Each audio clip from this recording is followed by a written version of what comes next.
kadaugan sa atong Diyos.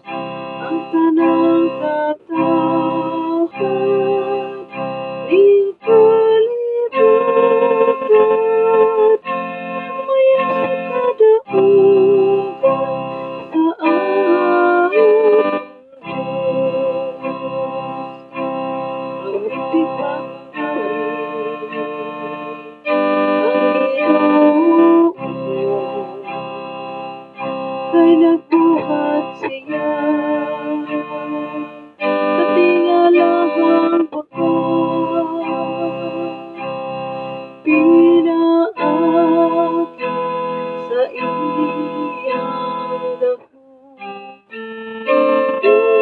Kusog, nakab, ang kadaugan, ang tanang katawhan sa kalibutan, nakakita sa kadaugan sa atong Diyos.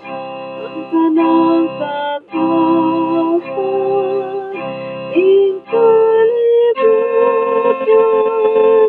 nagmaya sa kadaugan sa atong Diyos. Pahayag sa Gituman ang iyang pagdaog, Gipaila sa kanasuran ang iyang gahum. Gituman ang iyang mga saad, Israel sa walay paglubad.